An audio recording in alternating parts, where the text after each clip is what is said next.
umwanya mwiza akaba hano Imana yakoze izo yo guhabwa icyubahiro.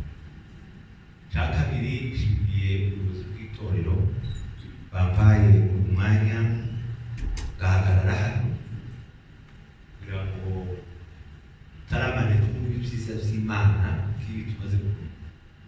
Ubuyobozi bw'itorero nshimiye Revera kuba baravuganye igihe kirekire ariko Imana ishimwe ko wabize neza. Cya gatatu Yohana hari ubwo yigeze kubivuga abwira abantu, Yohana uriya mwene Zebedayo aravuga ngo Yesu ujewe naramubonye umukoraho kandi ndetse ngo ndeba n'inkovuze ryacu bamukubisemo ngo n'abakozaho urutoki, warabyemera neza kuko yabihanije neza. Bishopu nicyo narigiye kuvuga, ntabwo ari Yesu, Bishopu kuvuga ngo igihe kirekire cyane ntabwo twari tuziranye, ntabwo rero namubona ngo ukore.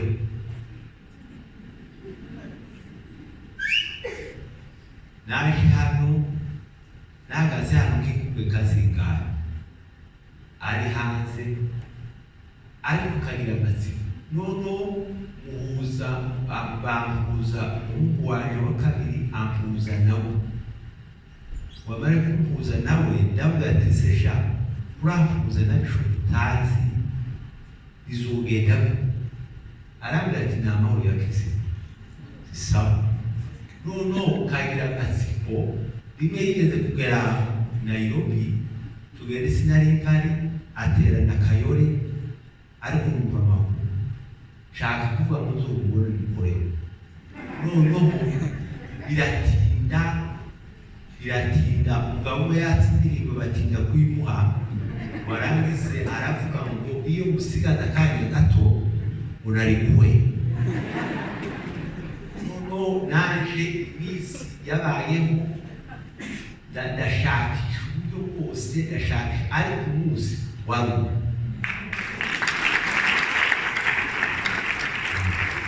ejo bundi kuwa gatandatu, noneho ndamubona ngo mubone mukora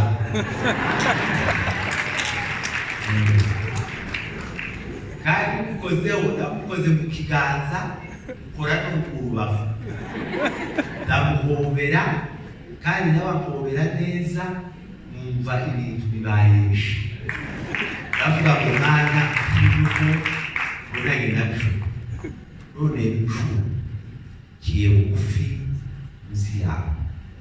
Kandi hari ibyo namwandikiye, rimwe nshaka rero kwandika izi za telefone nazo, noneho ndandika ndavuga ati ntiwoza muri Nairobi uzogerwa, arambwira ati umwaka washize ariko Imana ni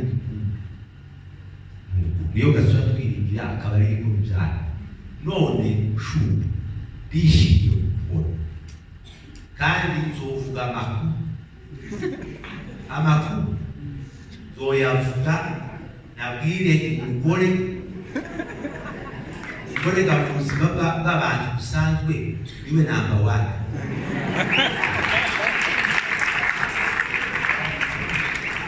Niwe nzobwira amakuru ya mbere ngire ko namukozeho ndamubona, none nawe n'umutunga zo kuri leta ikizoza umugore bizaba ngombwa. Rero Imana ishimwe kandi Imana igweze umugisha. Hari ikintu nabonye kandi natekereje, ese aya magambo yereka avuga mwari kumuyandika, ureke kubesha, mwari kumwandika, uzi ikibazo dufite. Rero ndashakiraga akantu nanditse muri 96 ndi muri Zungu ndagafite hariya Nairobi, akabantu bagiye kwigisha n'inyigisho kwandika, none amasomo avuze yose atatu. Rero nanditse agenda hari hamwe hashize ndandika ingarashira ndekeraho, ariko nze mwandika nibyo bizobafasha kugira amahirwe ya none mukabona umushumba akababwira amasomo akibica kuya akarara kumunwa babwire mwamara timani ako gacire. Reka tuganire ijambo ry'Imana. Bwana sifiwe. Muri benshi kuikiriza kuraba kuke refera yavuze ngo hari ikintu abantu batanabasobanukirwa nabo. Umuntu agategwa kandi yayibikaniza kandi akanwa karahari ko kwikiriza Imana, amaboko arahari yo kubitaha amashi, ariko ukifata nk'uofisiye kaho wije muri office kandi waje gukaniza. Ibyo bintu nabyo tubyigaragaza mu bireba. Abaririmbyi bakanezerwa ibintu bigatangaza, ariko umuva utumwe hakava mu Imana ishimwe ukamwihorera akaza yisubiza wenyine. Ko murabona ngo ndava mu Imana ishimwe suye vugeje nyine kwa mimi tujane nitumara tutara. Bwana sifiwe. Amen. Nuko nimugira gukubira abavyeyi. Reka nono natekereza numvisha amagambo yavuze sakaho twabonanye, sakaho twateguje turi kumwe, ariko Imana iziteguza ibintu byose bigaho. Nono numva ibintu nari guteguza, numva n'ibizahagenda, ariko jewe bikavuga rino jambo twebwe jambo ngiye kuganira ijambo rivuga ngo ni iki kiranga umukristo. Ikiranga umukristo iki cyangwa ikintu cyerekana ko umuntu yari umupagani ni ibiki? Si imirimo yiwakora. Nukuvuga ngo icyo ukora nicyo kiza kivuga kuruta icyo uhabivuga. Nukuvuga ngo uko muzi imirimo nkora nizituma menyekana kaba mwiza cyangwa kaba mubi. Nukuvuga ngo kiza cyerekana ko umuntu ari umupagani mu imirimo abayakora bakaba bakurangirana bakavuga ngo uyu umupagani. Aho iyo uri umukristo iki ukora kiza kikurangirana bakavuga ngo uyu umukristo. None nicyo tugiye kuvuga. Ese ikiza kiranga umutwa umukristo iki? Ni ukuririmba cyane, ni ukumenya kubwiriza cyane, ni ukumenya gutanga cyane, ni ukumenya kugira ngo abantu benshi kunyine bari kugendana bakiyita ko aribo, ariko wajya kureba ibikorwa bakora ugasanga ko barakora ibikorwa by'abapagani bari hanze. Ugasanga ibyo bavuga ko baravuga ibintu by'abapagani, ariko ntibavuge ko abakristo. Noneho bamara bakajya no kwihararika, bakajya kuri bandi ngo je umukristo ngo nzahora niwe ngo mu bintu byose ngo ngeze inyama. Ugeze kufa kera ibintu byarapfanye n'umara kubavye ugeze kufa. Akaba yituragaye n'ibindigo bujendo umukristo nahora niwe mu bintu byose ngeze kugufa. Ugeze kugufa bakozeho gusya uraharitse none ugeze kugufa. Eka basabe kano kantu. Bwana sifiwe. Amen. Ese zayi umucuranzi zuba tujana muri bitime zuba banga wa mucuranzi wano ari zo kubangamira kuba none ufite umucuranzi tuziranye kuviya muri Kenya iyo agiye kuri stage yamara agacuranga ariko naha ibintu zamara bikagenda sawa. Nimushiraha hari ikibazo ntacyo Imana Yesu yaba winasha jara kusenge nzoza kubita agakora sikabo kwabe tujana mu igambe. Hariho bamwe bazabarira kwariringa ijwi agafata iyindi ahandi ngadi so nabyo bazige bisiki bamenye uburyo izigenda.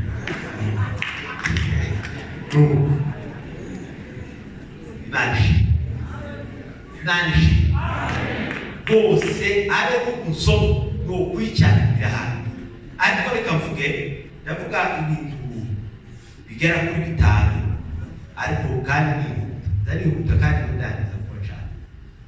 Ariko biranga umukristo, umuntu wese agikiza kimuranga bakavuga ngo naka umuntu munini, naka arirabura, naka afite amasoso, naka ari umusatsi w'ujisho, naka ari muhara, naka agira amatama, naka agira igusiri gufi, naka ateye kujya bene ko akabaga n'abakugirana aho waciye bakaba bavuga ngo hakinga umeze kujya, hakinga umugore gufi, hakinga umugore ufite impande imeze nka kujya. Izo zose bakaba bagenda babiranga kuti wamara ukamubwe gutorera neza wawe baba. Ariko umukirisitu hari ibintu biza bimuranga n'abantu bose bakamuranga. Hari umuntu uba tayari uzi gusoma neza, uzi gusoma neza, bakweze mikoro mu marusoma. Ikintu cya mbere kidakiranga umukristo ni ukwizera umwami Yesu. Kimuruzi kera uvuga byana kera abaye umukristo nukuba ngiriye ya pagani none agiye kwizera umwami Yesu niko yakira akavuga ke yavuze ngo nakiri umwami Yesu baye mu gitabo cy'ubugingo sinkibaye mu gitabo cyo kurimbuka. Ariko nabonye abantu aza abantu titwishe Yesu wese itanga 99 ari gushaka isi biye none twabonye imwe timwakwitikana.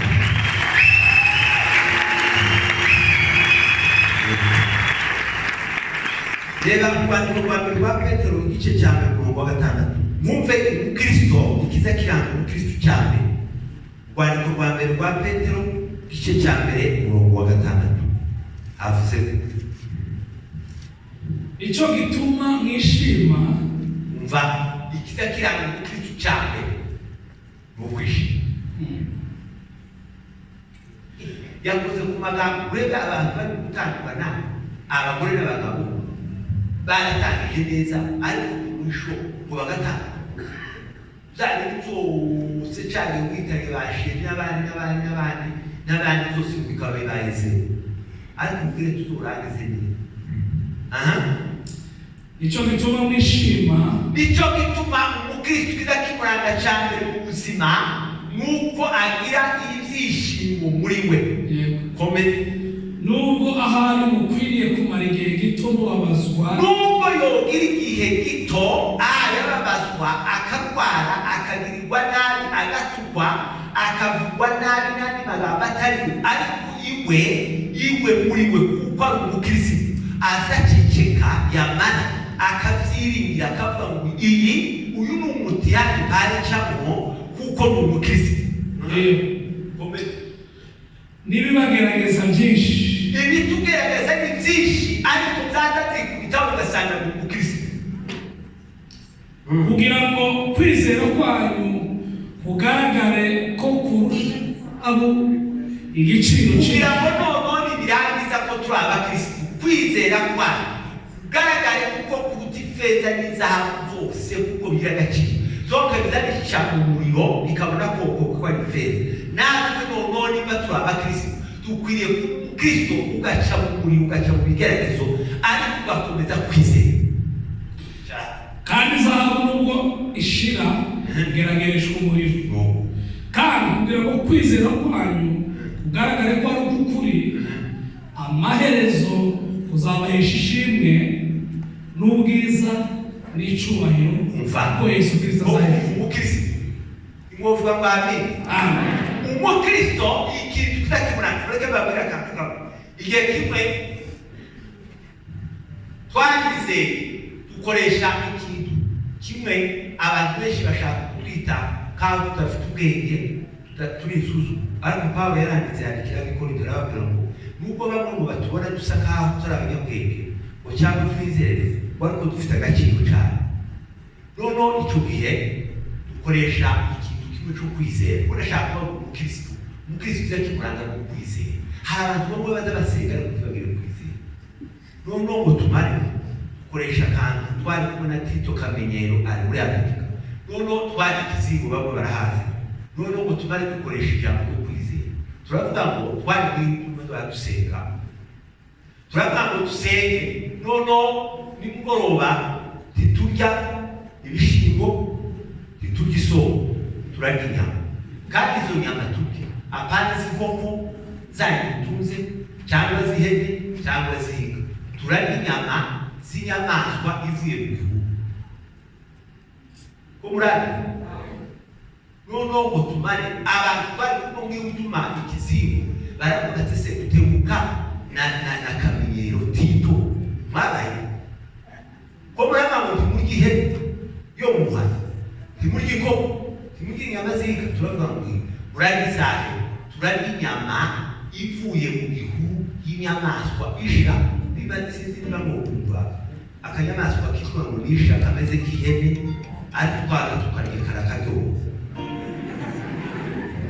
Turavuga ngo iyo ngiyo niyo dukeneye turya, kandi tugiye gusenga nimara kubera kwizera. Bibiri zivuga ngo inyamaswa zose zo mu ishyamba zose ngo ni izawe.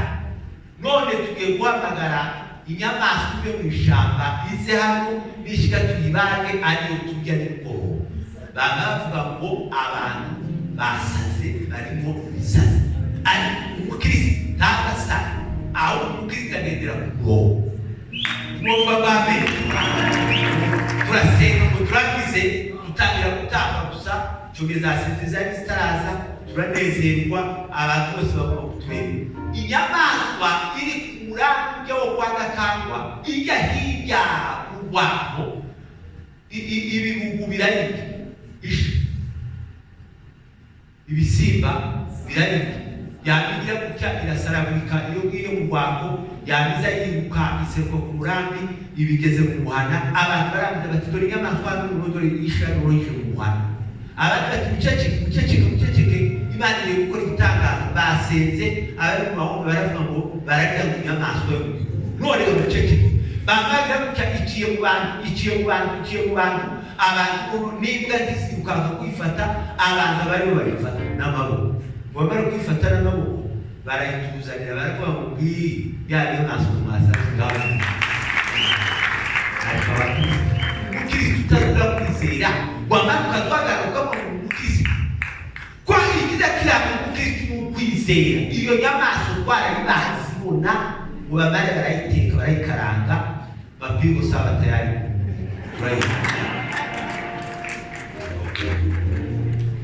icyo kiza kiranga abakristo mudabwira kwizera ibyo mwahawe n'umwami Yesu Kristo uri nabiri yavuga mu gitabo cy'Abayiburayo igice cya 11:6 haravuga ngo Imana yabayobora gusa babatagira kwizera musizanezerwa nawe.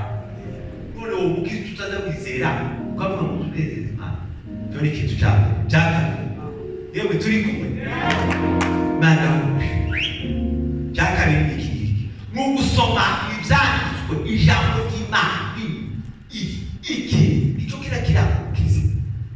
Ibi nibyo kurya by'abakirisitu ariko twebwe wari muntu yitwa umukristo muzahora nibo mu bintu byose ngeze kugupfa, ariko atazasoma ibyanditswe byera. Iyo usoma ibyanditswe byera wamara kubisoma uzubirya, wamara kubikumva bibaye ubuzima busha muri wowe, kandi wamara ijambo ry'Imana rikakubwira ibihe biri imbere, rikakubwira n'ibihe biriho, rikakubwira n'ibihe bizataha kubera gusoma. Uzusoma Bibiliya kangahe? Kuko umukristo uzisoma kangahe umunsi cyangwa mu kwezi? Abantu bamwe bakigira Bibiliya bakakubona reba bamwe za Bibiliya zabo uvayo taranasomye nawe tahanditse habe nawe yose mwe wewe mu Bibiliya yakewe mutanditse ashaka kuko yoje amakara agati none wogira ihuzu yawe ukareka kwikura mu cyaro, wogira ikirato tugisi ukama mu n'icyawe.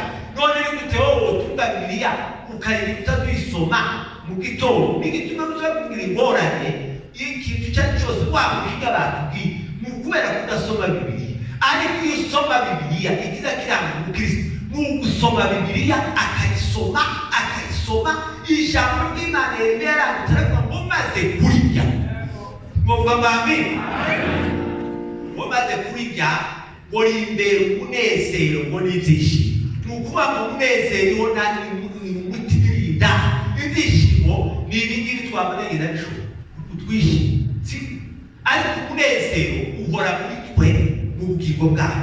Amaze ngo kurya ese gituma atagize umunezero n'ibyishimo atarahinda. Uzugira ngo uzogira umunezero muvugane neza n'uwanyu mu nzu cyangwa mu muturanye utasomye Bibiliya, ariko iyo usomye Bibiliya uza wumva ibinyegezi ukumva uratambuka neza, noneho wanicara ibyo kurya baza byose bikaryoha kuko wabaje. Ariko iyo mudasoma Bibiliya ibyo kurya birabura, ibyo baguhereza byose wese watetse kandi aho urateka.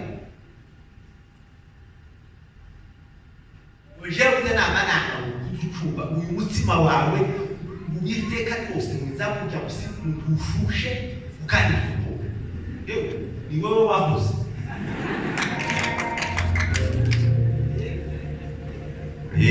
Cyo gituma umutima wanje nezerwa uhoraho, ndetse n'umubiri wanje uzaruhuka igihe.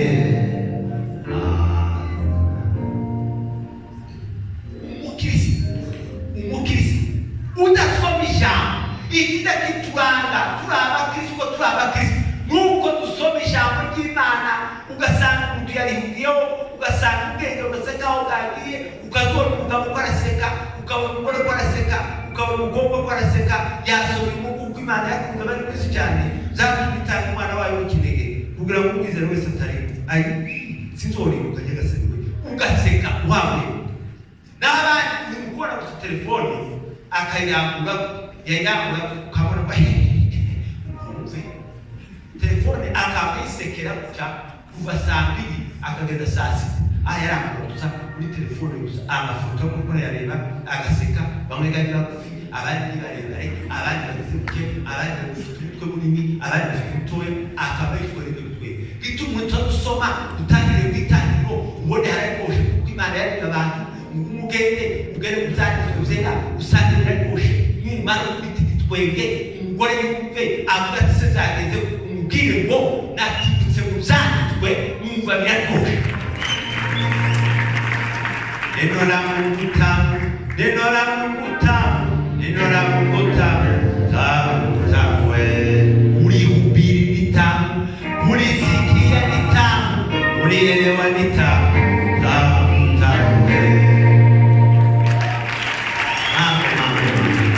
Ijambo ry'Imana rizaritugemba rikatubwira abagabo, rikatubwira abantu bazima, ariko wabari kubisu wabakavuga ngo gakondo yacu iri mu ijuru ku Mana yacu tazarebayo tanabiruhu, abaho bose baguwe neza kuko basomye birabagenda birabakuza ubuye bari muri paradiso iyo bari kuko basomye. Nawe we uzori utanisoma uzoja muri yo gakondo kubeneza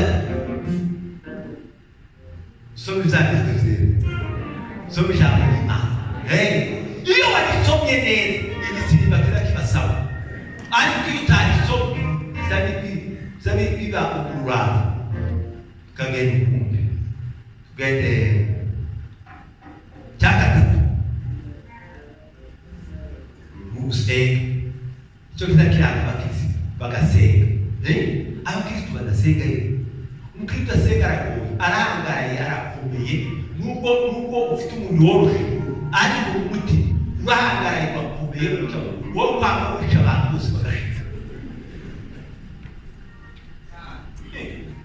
Noneho abashumba bavuga umukomere w'abakristo badasenga ngo bashobora barakomeye, ariko umukristo usenga aza yoroha akaba yoroha. Wazumubwira ngo rengeza amavuka yawe wavuga ngo umuhaguruka, ariko umukristo udasenga iyo muvuze ngo urambura nimuhaguruke murishwe n'ubwoba ntabwo bagomba utazi bwamukise mugire mwumve ariko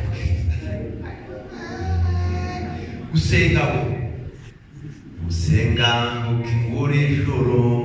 Iyo gusenga nicyo kiza kiturangira na kuturabakristo mukristo na byiringiro ko bageze muri ya soko y'ikuramuna muvuga ngo amini bayigezemo ku kintu cyatumye bamenyekana nuko bari abasenzi, nuko bari kwitwaye neza, ko bashaka kwahizahira muri ibintu biri hano isoko baravuga ngo rero twebwe ibyo tuzatugukuri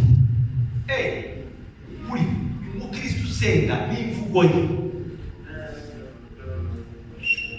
ijoro rirageze isi cyuzuye umwijima umuhebwe ubaye wishi gatobura rengewe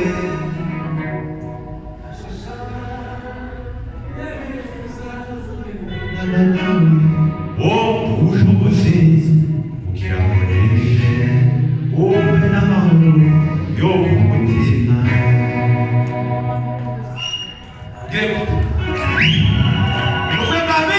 uruta abakristo badasenga baragoye abe mu maso yabo utumwitegereza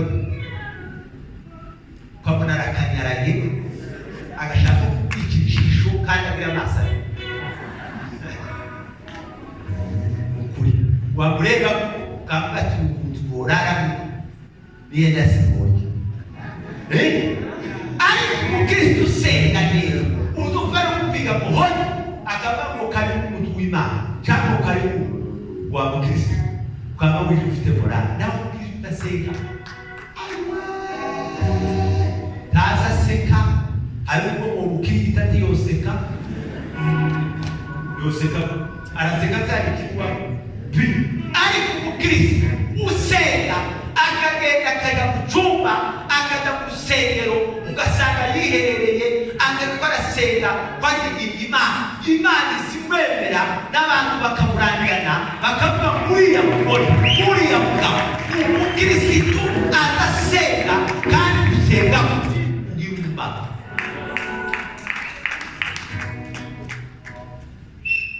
ariko gusenga kandi uyu mukristo yasenga soma Luka 22:39 Yesu yakundaga gusenga ariko bamara ukava mu gusenga kubiragoye ariko bamara kwishira mu mukristo uramukristo utasenga gaso soma 22:39 Luka arasohoka ajya ku musozi wa Elayo wari Yesu kuko yamenyereye wari basohoka no muri salo ukinjira muri shamba ugiye gusenga abigishwa be baramukurikira bose baramukurikira agezeyo arabwira ati musenge kugira ngo mutajya kumosha agezeyo arababwira ati kugira ngo ukomere muri iyi si ni musenge kugira ngo mutajya kuba mumosha atandukana nabo uwo mwanya uresha n'ahateruwe ibuye aragitabura abakuruta kuva kaha agenda kandi uteruye ajya kwiherera ajya gusenga arapfukama arasenga mufite itangazo Yesu aravuga ariko mwewe umuntu witwa umukristo cyari avuga umuntu witwa umukristo wovuga ngo nimupfukame gusenga ndi wopfukama ariko Yesu abiha agaciro kuko yari Imana waratambuka arabasiga ashaka kwiherera umukristo agira amasengesho yo kwiherera icyo kiza kiraba gutanga umukristo ugasanga umuntu yapfukamye ko ariherera mu mwami Yesu data ijuru n'ibyago birarengeye wadendetse ijuru hejuru yacu bidafite ingingiti byatugwaho ushimita hasi ukawukandagiraho ukiguhuka urebe mfite akana makaresha gutya kikahutse ugataka mfite ugutwi udafite ikoro tikwaka kuko uvuga Imana izivuga noneho uri kurasenga warangiza Imana ikavuga ati ubwo adasenga akandi ndagukorera igitanda vuga amen ndagukorera igitanda agavuga amavuta agasenga ugasanga ibishori ahubwo abantu kibakira asigaye neza n'abagenzi barire yewe umugeni ugashira umwana w'umukobwa akaba gutumurira ijisho ariko kera twebwe tugishaka umugore yagagatsikimba barababaza mbese n'ikizo batandukanya yareba iwabo yareba ko abamucuye ko bagiye kumusezera akareba akaja kuwera naho abandi asigaye ava kureba ijisho akarira uwo bakabona umukristo abakristo bagaze basenga kurya bishop yaravuze kuvuga ngo twibuke bajya bakera batuyoboraga